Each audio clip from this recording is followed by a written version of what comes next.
दोस्तों, क्या हाल है। उम्मीद है आप सब खैरियत के साथ होंगे और एक अच्छे प्रॉफिट में होंगे।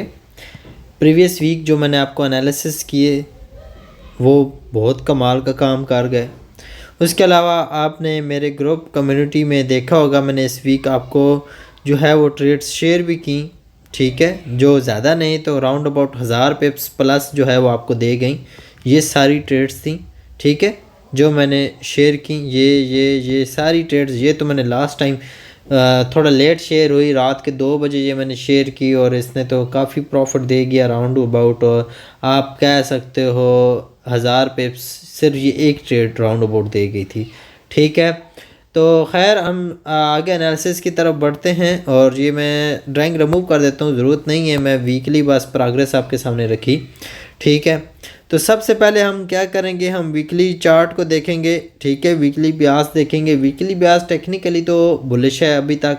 ठीक है, और हम डेली में चलें तो डेली में एक चीज़ आपको देखने को मिलेगी कि मार्केट एक रेंज बाउंड है। ठीक है, तो ऐसी सिचुएशन में हमारे पास जो है इससे ऊपर और इससे नीचे जो एरियाज होंगे वो हमारे लिए ज़्यादा हाई प्रोबेबिलिटी होंगे, इससे ऊपर और इससे नीचे वाले। ठीक है, क्योंकि मार्केट लाजमत इस रेंज को तोड़ना चाहेगी। तो 4 घंटे में फ़ौरन चलते हैं और 4 घंटे में इससे ऊपर और इससे नीचे के एरियाज़ देखते हैं। अगर हम इससे पहले नीचे एरियाज़ देखें तो इससे नीचे हमारे पास जो हाई प्रोबेबिलिटी एरिया पड़ा है वो ये जोन पड़ा है। मैं इसे सपोर्ट के तौर पे एक्सटेंड कर देता हूँ और इसे लॉक कर देते हैं। ठीक है, ये एक बेस्ट सपोर्ट के तौर पे काम कर सकता है। उसके बाद इससे नीचे और ज़्यादा नीचे पड़े हैं एरियाज़ जो कि हमारे लिए अभी तो शायद मिले, मार्केट देर से उधर जा सकती है। ठीक है, और ऊपर की तरफ अगर हम बात करें तो हमारे पास ये एक रेजिस्टेंस पड़ी हुई है। ठीक है, ये भी हमारे लिए हाई प्रोबेबिलिटी है। ठीक है, और उसके बाद हम 1H में, अब क्योंकि हमने 4H में तो तकरीबन जो एरिया देखना था वो तो हमने देख लिया। हमने ये जो प्रीवियस 3 दिन मतलब वेनसडे, थर्सडे और फ्राइडे का जो ये 3 दिन का मूव है ना, ये मार्केट ने एक रेंज बनाई हुई है और मार्केट इस रेंज को ब्रेक करेगी। तो इससे ऊपर वाला हमारे पास और इससे नीचे वाला एरिया हमारे लिए हाई प्रोबेबिलिटी है। अब नीचे वाले एरिया जो है उस थोड़ा ये बड़ा होगा, आप इसे जो है अपने हिसाब से यूज़ कर सकते हो। मेरा काम है आपको एरिया डिफाइन करके देना। ठीक है, क्योंकि अब 2026 चल रहा है भाई, अब आप ख़ुद को माइंड को थोड़ा अपग्रेड आपको करना पड़ेगा। और नंबर 2, अपने अकाउंट्स को सेंट अकाउंट में कन्वर्ट करें, लिंक डिस्क्रिप्शन में है। एक्सनेस में अकाउंट खोलें और सेंट अकाउंट में काम करें। सेंट अकाउंट में आपके लिए बहुत बेनिफिट होगा। ठीक है, तो ऊपर से मेरी कम्युनिटी ग्रुप लाजमी ज्वाइन करें, वहाँ सिग्नल आते हैं आप। ये इसका मतलब ये नहीं है कि आप उनको जो है वो जाके बड़ी लॉट्स के साथ ट्रेड करें, बल्कि सेंट अकाउंट के ऊपर बात कर रहा हूँ। सेंट अकाउंट के ऊपर 0.20 का लॉट साइज लगाएं सेंट अकाउंट के ऊपर, जो कि ओरिजिनल जो आप 0.01 लगाते हो ना स्टैंडर्ड अकाउंट के ऊपर, उसका ये तकरीबन, इसको अगर आप 5 पे डिवाइड करें तो जो लॉट साइज बनता है ना असल में वो ये बनता है। क्योंकि सेंट अकाउंट में ये स्टैंडर्ड अकाउंट में 0.01 और सेंट अकाउंट में पूरी 1 स्टैंडर्ड लगाओ तब ये दोनों एक इक्वल होते हैं।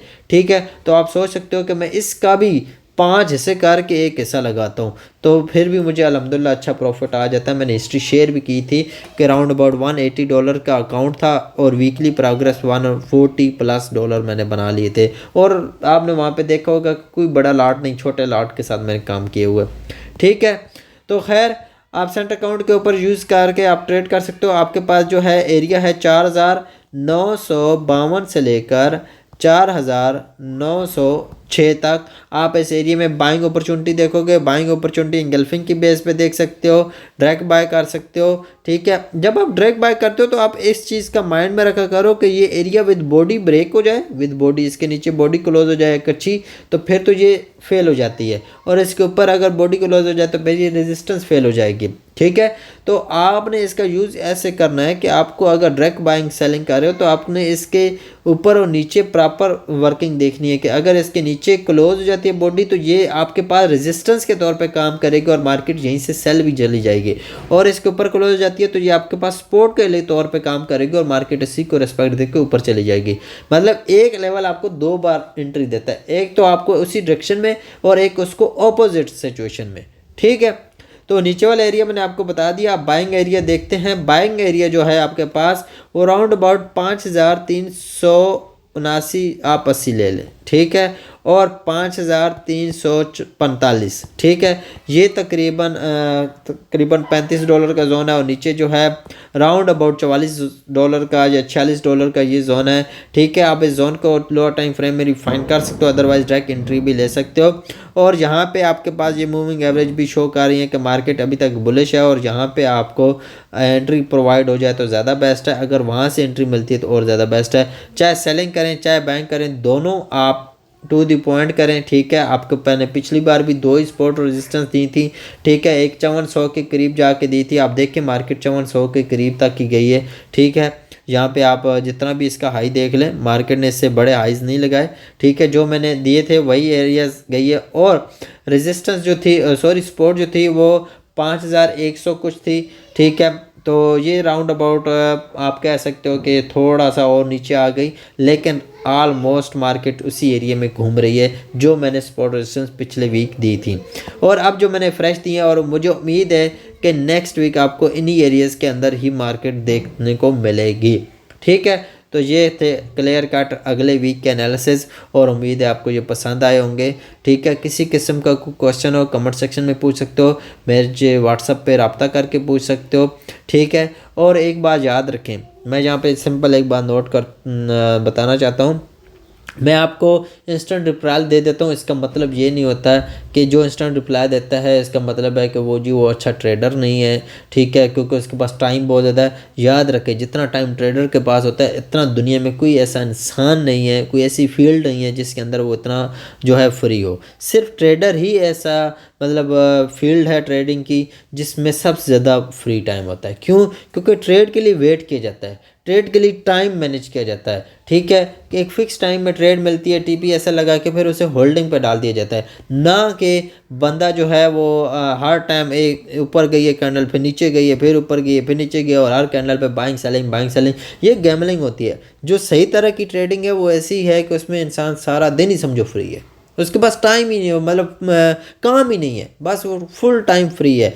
तो याद रखें, जो आपको इस तरह रिप्लाई दे या फिर वो फुल टाइम आपके पास सपोर्ट के तौर पे आपके साथ है, तो इसका मतलब ये नहीं वो अच्छा ट्रेडर नहीं। ट्रेडिंग अच्छी है मेरी या नहीं, ये मेरे अंदर से आपको वीकली हिस्ट्री जो कि मैंने आपको स्क्रीनशॉट शेयर किए थे, ठीक है। डिपॉजिट विड्रॉ के वो सारे आपने वीक के देखे होंगे। उसके अलावा मैंने लाइव ट्रेड दी है इस वीक, ठीक है। 1000 पिप्स का एक टीपी दिया है, ठीक है। मतलब $100 का मूव कैच करवाया, तो वो भी आपने देख ही लिया होगा। और उम्मीद है कि आपको इतनी तो समझ लगी होगी कि मेरे पास कुछ है या नहीं है। इंशाल्लाह नेक्स्ट वीडियो में मिलते हैं। अपना बहुत सारा ख्याल रखें। अल्लाह हाफिज़।